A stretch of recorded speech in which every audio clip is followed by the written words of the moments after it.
मोजण्यासारखे, हाताच्या बोटावर मोजण्यासारखे काही शिल्लक कौरव राहिलेले आणि मागील 14 दिवसात बरेच कौरव आम्ही मारले सुद्धा आहे. अर्ध्या अधिक तुम्ही संपलेले आहात. काहीशे उरलात त्यांचा सुद्धा शेवट आम्ही करू. आवाज देतोयस, संकटचे घडतंय, याला कारणीभूत तुम्ही आहात. म्हणजे युद्ध पुकारलं गेलं याला कारणीभूत आम्ही. होय, स्पष्ट करून दे. एकाच गोष्टीनं युद्ध झालं याला कारण तुमच्याबद्दल असणारा मनात असणारा राग. हा राग केवळ अस्तित्वाचा नव्हे तर त्याचे कृतज्ञतेच्या मनात भरलेला त्याचा हा राग आहे. साप द्रौपदीच्या स्वयंवरात तुम्ही ब्राह्मण वेशात गेलात. नक्की. मग मला सांग, ते स्वयंवर होतं ते क्षत्रियांचं होतं. अगदी सत्य. मग मत्सर्य करण्याचा अधिकार काय तुम्हाला होता? द्रुपद राजकर्त्यानं द्रौपदीचा स्वयंवर मांडला. जो उकळत्या तेलात वर फिरणाऱ्या माशाच्या नेत्राचा अचूक नेत्राचा भेद करेल. त्याच्या कंठी पांचाली या प्रेमाची प्रेममाला अर्पण करेल. मग देशोदेशीचे राजकर्ते द्रौपदी भूपती तिथं उपस्थित होते. तू सुद्धा तिथं उपस्थित होतास. वेळ तुझ्यावर आली त्यावेळी 5 बाणांची मुभा तुला दिली. तू मत्स्याच्या नेत्राचा भेद करू शकलास का? नाही. तू मत्स्याच्या नेत्राचा भेद करू शकला नाही. पण तुझ्या वतीनं कुबड्या म्हणून ज्याला घेऊन फिरतो तो तुझा मित्र बनलेला राजकर्ता कर्ण यानं हाती धनुष्य घेतला. त्यावेळी द्रौपदीनं त्याचं नाना शब्दाने ताडण केलं कारण तो निमंत्रित नव्हता. त्यावेळी साऱ्या क्षत्रियांना दूषण देण्यासाठी ती तत्पर झाली. मग एक जर का क्षत्रिय तिथं उठला असता आणि त्यानं त्या मत्स्याच्या नेत्राचा भेद केला असता आम्हाला उठायची वेळ आली असती का? सूतपुत्र म्हणून ज्या अंगराज कर्णाला तुम्ही हिंगण्याचं कार्य केलं आम्ही तो जर का सूतपुत्र होता आणि त्याला जर तो अधिकार नाही तर मला सांग स्वयंवर कुणाचं होतं? स्वयंवर द्रौपदीचं होतं. क्षत्रियांचं की ब्राह्मणांचं? स्वयंवर क्षत्रिय घराण्यातील राजकन्याचं होतं. मग वास्तव काय होतं? तुम्ही ब्राह्मण वेशात होता. नक्की. मग वास्तव जर का तुम्ही ब्राह्मण वेशात होता काय अधिकार तुला पोचला? आम्ही ब्राह्मण वेशात होतो याचा अर्थ ब्राह्मण वीर नव्हे का? ज्यावेळी वीर जातीला दूषण देण्यात आली त्यावेळी आम्ही उभे ठाकलो आणि तुमची अनुमती असेल, तुमची हरकत नसेल तर आम्ही मत्स्याच्या नेत्राचा भेद करू इच्छितो. काहीतरी सांगा. तिथं उपस्थित होता. तू तेव्हा तिथं उपस्थित होता. ज्यावेळी मत्स्याच्या नेत्राचा भेद करण्यास तुमचा शक्य झाला नाही आणि द्रौपदीला ज्यावेळी ताडण करण्याचं केलं त्यावेळी तू आणि तो निघून गेला होता का? मला सांग, मी जर त्या ठिकाणी नव्हतो तू होतास. नक्की. पण वास्तवात तुम्ही जर ब्राह्मण होता तर तुम्हाला निमंत्रण दिलं होतं मी का? तेच म्हणतोय, ऐकून घेतलं तर कळेल ना.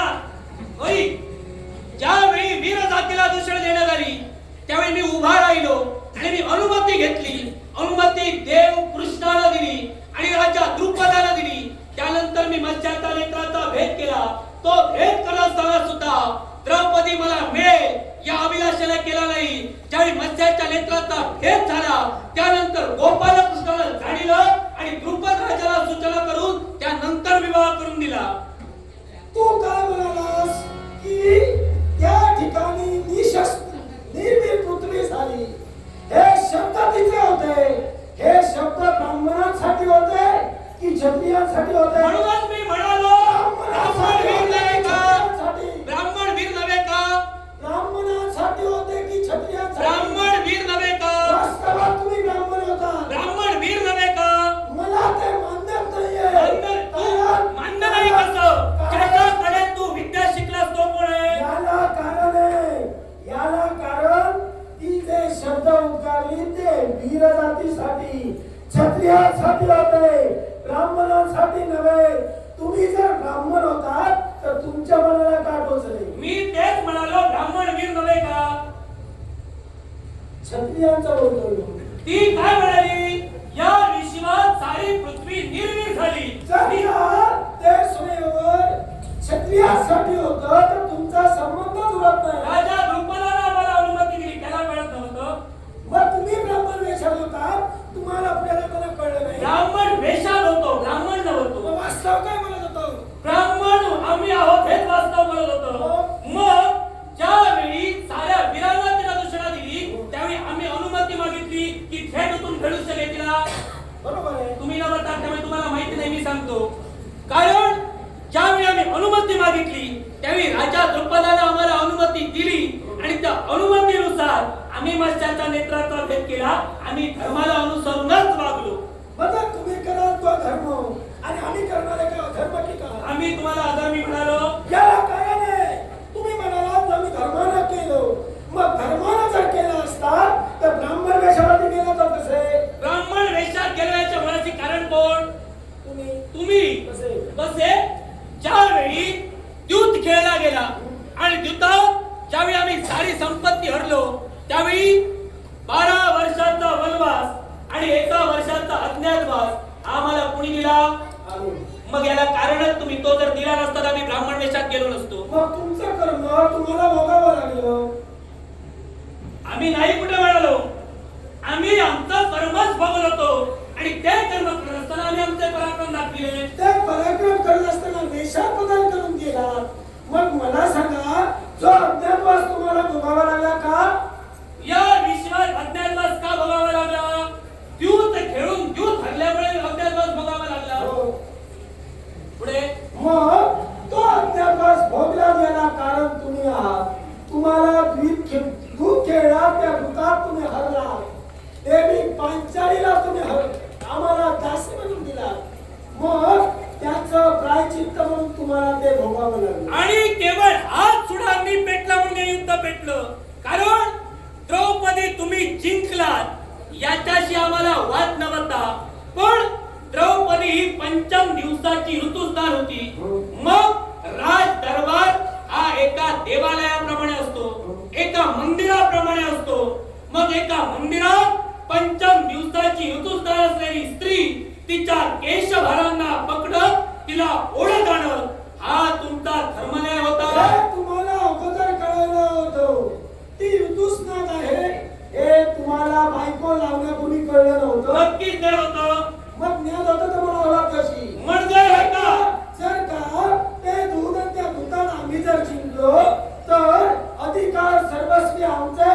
मग मला सांगा, बायको तुम्ही लावला, लाज वाटली नाही? नाही. कशी काय? कारण त्या अगोदर तुम्ही लावलात, आम्ही 100 लावले. मग आम्ही एकच लावली. ती सार्वजनिक होती म्हणून लावला की का? 5 जणांची होती. सार्वजनिक होय. होती म्हणून लावला की का? दिवस कुणाचे चालू होते? दिवस कुणाचे चालू होते? दिवस कुणाचे? दिवस कुणा? ऐक, सार्वजनिक म्हणण्या अगोदर या शब्दावर थांब. दिवस कुणाचे होते? दिवस कुणाचे होते? दिवस कुणाचे होते? मग ते सांगतो ते ऐकून घे. ती सार्वजनिक नव्हे. ती ज्यावेळी द्यूत खेळले त्यावेळी धर्मदानांचे दिवस चालू होते. ज्येष्ठ धर्मदादा होते. धर्मदादांनी आपली पांचाली लावली, स्वतःची पत्ती लावली, आमची लावली नाही. काय म्हणणं आहे तुझं? मग आम्ही 100 त्या ठिकाणी आमच्या बायका लावल्या.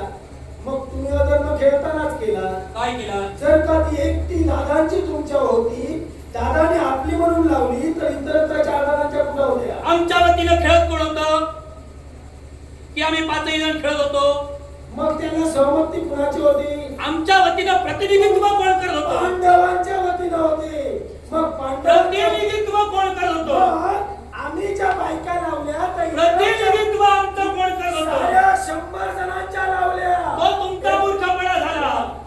तो तुमचा मूर्खपणा झाला. 100 कौरवांचं प्रतिनिधित्व कोण करत होता द्यूतात? मामा. मामा नाही, तुम्ही करत होता. तुम्ही मामा फक्त फासे टाकत होते. मामा फक्त फासे टाकत होते.